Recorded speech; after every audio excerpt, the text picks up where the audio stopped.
Apakah tidak boleh berbeda pendapat? Apakah tidak boleh berbeda mazhab? Perbedaan pendapat umatku adalah rahmat. Selama yang berbeda pendapat itu orang yang ahli. Antara bid'ah, apa itu bid'ah? Siapa yang mengada-adakan sesuatu dalam ajaran agama dan dia bukan bagian daripada ajaran agama, maka dia tertolak. Yang ingin saya bahas pada khutbah kali ini yaitu tentang fi bayanis sunnati wal bid'ati, yaitu menjelaskan makna apa itu sunnah, apa itu bid'ah. Saya akan membacakan kitab yang ditulis oleh Syekh Hasyim Asy'ari yang beliau jelaskan dalam kitabnya, namanya Risalatu Ahlus Sunnati wal Jamaah. Kenapa perlu dijelaskan? Karena kita sebagai orang awam, kita tidak memahami apa yang dimaksud dengan sunnah, apa yang dimaksud dengan jamaah.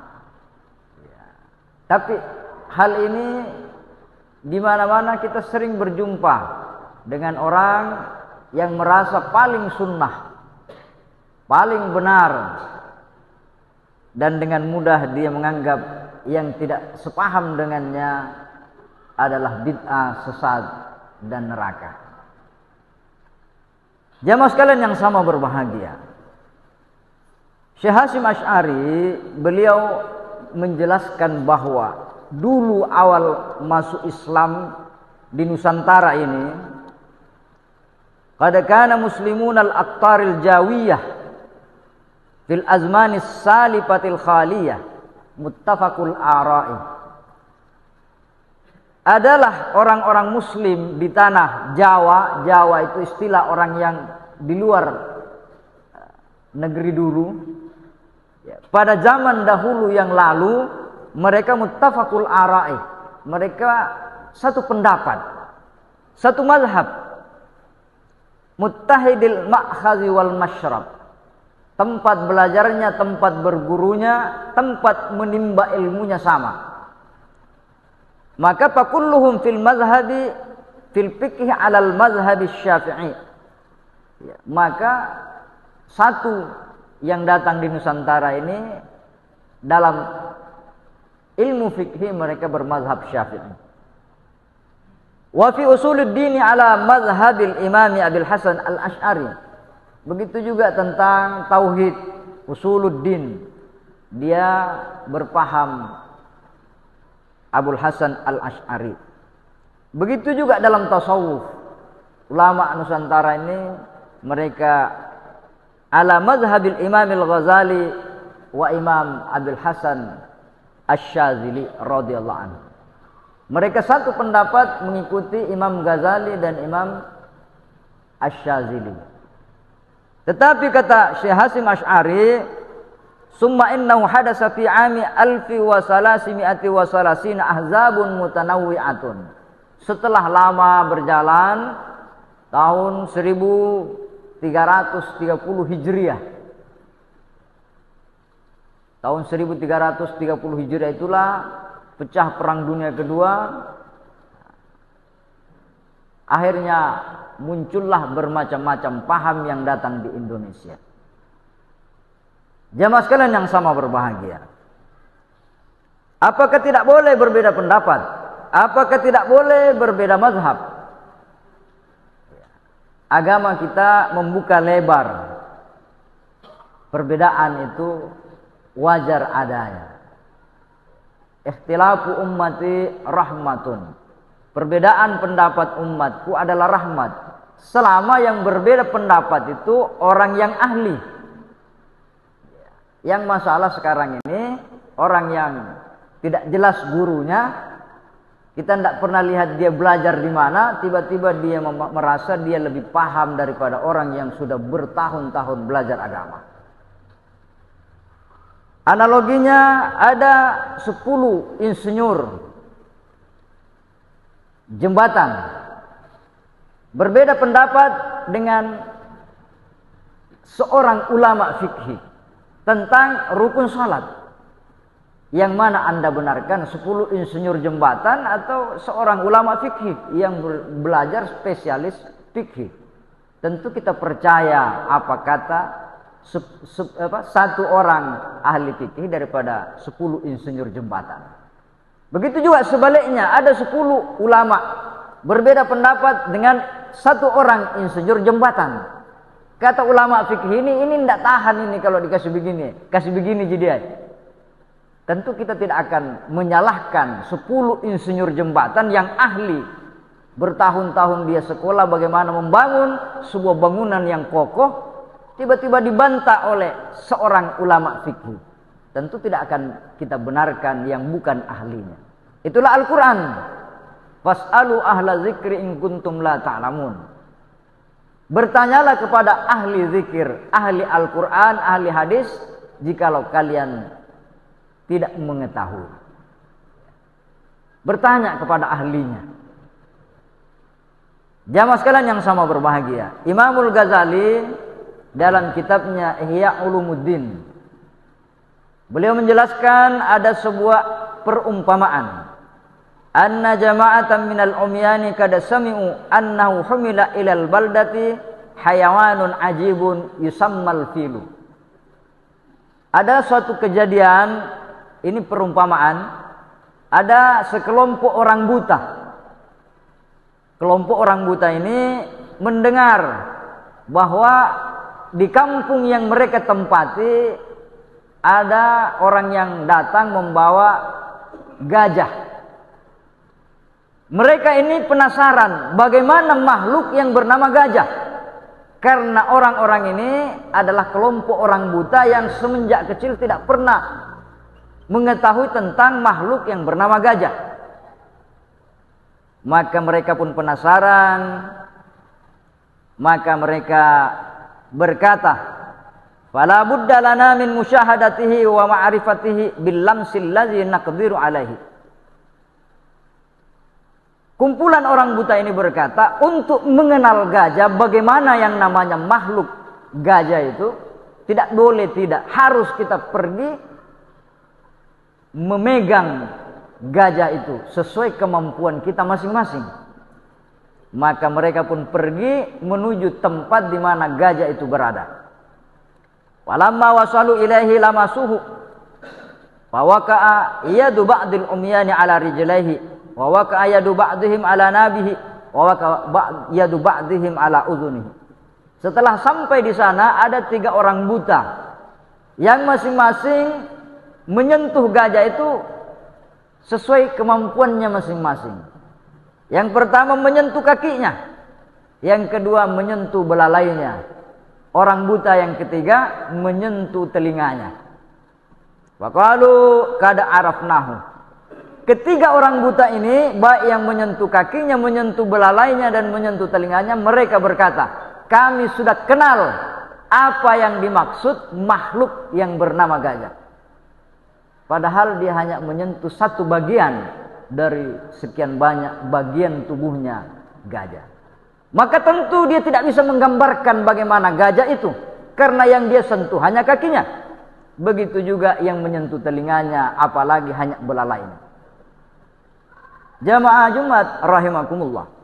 Maka berkatalah yang menyentuh kakinya, faqala allazi lamasar rajul rijlah, innal fila ma huwa illa mislu istiwanatin hasanati zahir. Gajah itu tiadalah dia kecuali hanya seperti tiang besar, kasar, panjang. Dia gambarkan gajah itu seperti pohon kelapa, karena kebetulan yang dia pegang adalah kakinya gajah. Wa qala allazi lamasan nabah. Begitu mendengar orang yang menyentuh belalainya, hendak begitu. Siapa bilang gajah itu seperti pohon kelapa? Dia licin, keras seperti tiang listrik, ya, tinggi panjang. Kemudian didengar oleh yang menyentuh telinganya, dia bilang, siapa bilang gajah itu tipis, ya, kayak kipas, ya, lebar seperti daun keladi. Apakah salah yang mengatakan gajah itu seperti pohon kelapa? Apakah salah yang mengatakan gajah itu seperti tiang listrik, panjang dan keras tapi licin, atau seperti daun keladi lebar tapi tipis? Tentu kita tidak bisa menyalahkannya, karena dia menggambarkan satu bagian bahwa gajah itu memang kakinya besar, belalainya panjang, kemudian telinganya lebar. Tapi ketiga-tiganya ini tidak bisa menggambarkan bagaimana gajah secara keseluruhan. Jamaah sekalian yang sama berbahagia, maka wajar saja di dalam agama kita ada perbedaan pendapat. Imam Syafi'i berguru dengan Imam Malik, dia berbeda pendapat. Tapi dia tidak menyesatkan gurunya. Imam Malik juga tidak menyalahkan muridnya yang berbeda pendapat dengan dirinya. Imam Malik kunut sebelum ruku, Imam Syafi'i kunut setelah ruku. Imam Ahmad bin Hanbal berguru kepada Imam Syafi'i, berbeda pendapat dengan gurunya. Apakah Imam Syafi'i marah kepada Imam Ahmad bin Hanbal ketika dia tidak mau kunut? Jemaah sekalian yang sama berbahagia, pada suatu ketika Imam Syafi'i hadir di tempatnya Imam Ahmad bin Hanbal. Imam Ahmad bin Hanbal mempersilakan Imam Syafi'i untuk imam karena dia gurunya. Imam Syafi'i mengatakan yang harus imam adalah kamu. Kenapa? Karena telinganya masyarakat di sini akrab dengan suaramu. Artinya apa? Bahwa yang berlaku di sini adalah ajaranmu, pemahamanmu. Maka untuk berkahnya Imam Syafi'i menjadi imam karena didorong oleh muridnya. Imam Syafi'i tidak kunut. Kenapa? Karena dia tahu masyarakat di situ mengikuti ajaran muridnya. Bukan dia sok karena saya guru, tidak boleh salah. Tidak boleh saya ikuti pendapatmu. Jamaah sekalian yang sama berbahagia. Sebaliknya, Imam Ahmad bin Hanbal ketika ada muridnya berangkat ke Mesir berdakwah di sana, dia mengatakan, wahai guru, saya akan rubah orang Mesir itu mengikuti pendapatmu. Apa kata Imam Ahmad bin Hanbal? Orang Mesir itu mazhabnya Syafi'i, maka kamulah yang harus mempelajari mazhab Syafi'i, bukan mereka yang kau rubah untuk mengikuti pemahaman. Jamaah sekalian yang sama berbahagia, itulah maknanya bahwa ikhtilafu ummati rahmatun. Kenapa? Karena tidak ada orang yang benar-benar menguasai tentang ilmu agama sebagaimana pemahamannya yang digambarkan oleh Imamul Ghazali tadi. Ada ulama ahli fikih, ada ulama ahli hadis, ada ulama ahli tafsir Al-Quran, ada ulama ahli sejarah, dan seterusnya dan seterusnya. Setiap ulama ini punya kelebihan dan kekurangan. Maka jikalau ada perbedaan pendapat, yang penting berbeda pendapat itu adalah ahlinya, maka kita cukup mengikuti salah satunya. Jamaah Jumat rahimakumullah, apa kata Syekh Hashim Asy'ari dalam kitab Risalatu Ahli Sunnati wal Jamaah? Apa yang dimaksud dengan sunnah? As-sunnatu lugatan at-tariqatu walau ghaira mardiyatin. Yang dimaksud dengan sunnah adalah jalan secara bahasa. Apa isanga sunnah? Isanga sunnah tangalalang, jalan. Apakah dia jalan yang diridhoi atau tidak? Itu jalan secara bahasa. Adapun secara syariat, ismun lit tariqatil mardiyati al maslukati fid dini salakaha Rasulullah sallallahu alaihi wasallam au ghairuhu mimman huwa ulima fid dini kas sahabati radhiyallahu anhum. Apa itu sunnah secara syariat? Sunnah adalah jalan yang diridhoi oleh Allah, yang telah dilalui oleh Rasulullah dan orang-orang yang mengikuti jalannya Rasulullah seperti para sahabat, tabi'in, tabi'it tabi'in, dan para ulama sebagai pewaris Nabi. Karena Nabi berpesan, alaikum bisunnati wajib atas kalian mengikuti sunnahku, jalanku yang diridhoi oleh Allah, wa sunnatil khulafa'ir rasyidina, dan jalan yang diridhoi oleh Allah yang telah dilalui oleh khalifah ar-rasyidin yang cerdas, yang mendapat petunjuk dari Allah Subhanahu wa taala, mim ba'di, setelahku, kata Rasulullah sallallahu alaihi wasallam. Bukan sampai di situ. Ya.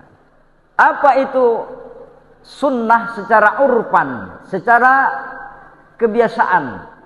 Umumnya orang melihat yang namanya sunnah itu adalah ma wazaba alaihi muqtada nabi yang kana awaliya. Sunnah secara adat kebiasaan kita adalah apa yang dilalui, apa yang dikerjakan, apa yang diamalkan oleh para nabi atau nabi kita, atau orang-orang saleh, atau orang-orang yang kita dengarkan ajarannya. Itulah sunnah. Adapun kata sunni, kita sering juga mendengar sunni. Apa istilahnya sunni? Sunni itu adalah dinisbatkan kepada orang yang mengikuti sunnah tadi. Sunnah itu jalan, orang yang mengikuti jalan itu namanya sunni, pengikut jalan yang diridhoi oleh Allah Subhanahu wa taala. Jamaah Jumat rahimakumullah. Sementara bid'ah, apa itu bid'ah? Ihdasu amrin fid dini yashbahu ayyakuna minhu wa laysa minhu, sawa'un kana bisurati aw bil haqiqati. Bid'ah itu adalah mengada-adakan, membuat sesuatu yang dia bukan bagian daripada agama, tapi kita mengatakan dia agama. Dia bukan agama, tapi mirip dengan agama. Ini kata Rasulullah sallallahu alaihi wasallam, man ahdatsa fi amrina hadza ma laysa minhu wa huwa raddun. Siapa yang mengada-adakan sesuatu dalam ajaran agama dan dia bukan bagian daripada ajaran agama, maka dia tertolak. Hadis yang kedua, ini yang sangat populer. Kullu muhdatsatin bid'atun. Segala sesuatu yang baru yang diada-adakan, maka dia adalah bid'ah. Bagaimana penjelasannya? Ulama menjelaskan annal ma'na fil hadisaini al-mazkuraini raji'un li taghayyuril hukmi. Penjelasannya bahwa apa yang diada-adakan tidak ada dalam agama kemudian dibikin-bikin, dia tertolak. Segala sesuatu yang baru itu tertolak. Maknanya adalah yang merubah hukum. Salat hukumnya wajib, dia bilang sunnah. Puasa hukumnya, puasa Ramadan hukumnya wajib, dia bilang tidak wajib. Nah, ini namanya mengada-adakan. Salat 5 waktu, dia bikin 7 waktu. Nah, ini namanya mengada-adakan atau dia kurangi. Kita sholat sehari semalam 5 kali, dia bilang cukup 2 kali, pagi dan petang. Itu namanya bid'ah, merubah hukum. Tapi selama dia tidak merubah hukum asal daripada ajaran agama, maka dia bukan la mutlakal ihdas, bukan semata-mata hal yang baru. Contohnya, saya berdiri di atas mimbar yang sebenarnya podium. Bagaimana mimbarnya Nabi punya tangga?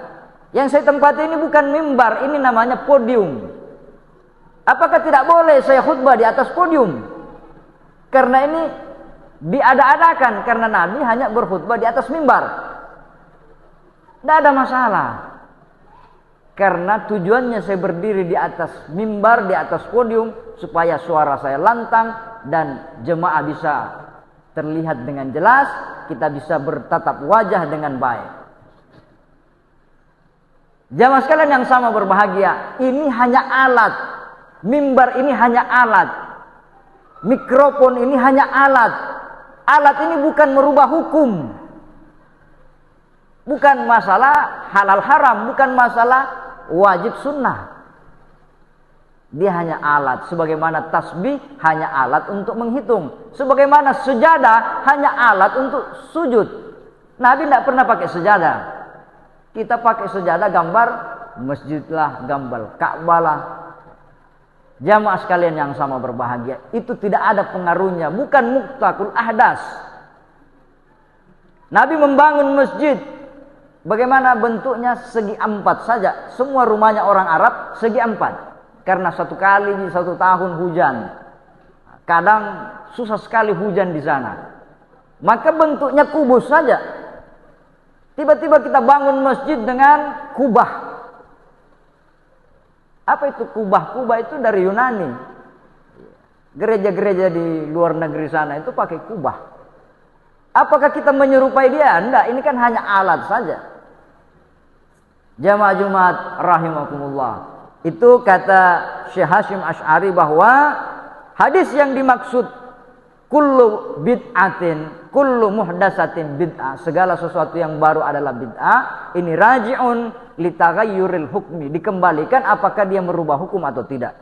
Maka kesimpulannya beliau mengatakan maka wa mazinuha salasatun. Cara menimbang bid'ah itu ada 3. Yang pertama, ayyanzura fil amril muhdas. Lihatlah pada perkara yang diada-adakan itu. Jikalau ada syahida lahu ma'zamus syari'ati wa asluha falaysa bid'ah. Kalau dia tidak bertentangan dengan ajaran pokok, malahan dia sesuai dengan ajaran pokok, maka tidak ada masalah. Timbangan yang kedua, i'tibaru qawaidil a'immati wa salaful a'immah. Lihatlah apa yang dilakukan mayoritas ulama-ulama, para salafus shalihin, para sahabat, bagaimana mereka mengerjakannya. Kalau tidak dilakukan oleh Nabi, tapi dilakukan sahabat, tapi dilakukan tabi'in, tapi dilakukan ulama salafus shalih, maka kerjakan. Itu bukan bid'ah. Ada yang mengatakan seandainya bagus, tentu mereka lebih duluan. Ini dibantah oleh Imam Syafi'i. Apa kata Imam Syafi'i? Laisa bid'atun wa in lam ya'mal bihi salafu li'anna tarkahum lil amali bihi kada yakunu li uzrin qama bihim fil waqti aw lima huwa afdalu minhu. Seandainya bagus, tentu mereka sudah melakukannya. Tidak selamanya seperti itu. Ada yang tidak dilakukan oleh sahabat, tidak dilakukan oleh tabi'in. Bukan berarti itu tidak baik. Karena banyak hal yang lebih penting daripada itu, maka mereka tidak melakukannya. Contohnya, azan Jumat 2 kali. Azan Jumat 2 kali itu di zamannya Umar bin Khattab. Di zamannya Abu Bakar belum ada. Belum ada azan Jumat 2 kali. Boleh dilakukan? Ya iyalah. Yang lakukannya Umar bin Khattab, Utsman bin Affan, Ali bin Abi Thalib, dan seterusnya. Jamaah Jumat rahimakumullah. Itu contohnya. Tidak semua yang tidak dilakukan oleh sahabat utama itu tidak benar. Lebih banyak hal penting. Atau ada uzur yang menghalangi mereka sehingga belum sempat untuk melakukannya. Contohnya, di zamannya Abu Bakar itu baru 1 mushaf. Zamannya Utsman bin Affan, Al-Quran itu hanya 4. Hanya 4 Al-Quran yang ditulis secara utuh. Kenapa tidak diperbanyak? Karena belum sempat. Islam belum kayak sekarang. Belum ada percetakan dan seterusnya. Pembukuan hadis belum ada di zamannya Abu Bakar, Umar, Utsman, Ali. Sahih Bukhari, Sahih Bukhari itu 250 tahun setelah meninggalnya Rasulullah. Apa itu bid'ah? Apa itu tidak boleh membaca hadis karena tidak ada ucapannya Nabi yang ditulis di zaman hidupnya Nabi? Jamaah Jumat rahimakumullah, maka tidak semua yang tidak dilakukan oleh sahabat utama itu adalah bid'ah. Jadi, dan kesimpulannya, timbangan yang ketiga, bahwa bid'ah itu kita kembalikan pada hukum. Ada bid'ah yang memang haram, ada bid'ah yang wajib, ada makruh, ada sunnah, dan ada bid'ah mubah. Jamaah Jumat rahimakumullah, mudah-mudahan gambaran ini bisa menjernihkan pikiran kita agar kita tidak gampang merasa benar sendiri padahal kita bukan ahlinya. Maka supaya kita aman, maka ikutilah ahlinya. Fas'alu ahla zikri in kuntum la ta'lamun. Barakallahu li wa lakum fil Qur'anil azim wa nafa'ani wa iyyakum bima fihi minal ayati wa zikril hakim. Aqulu qouli hadza wa astaghfiruh innahu huwal ghafurur rahim.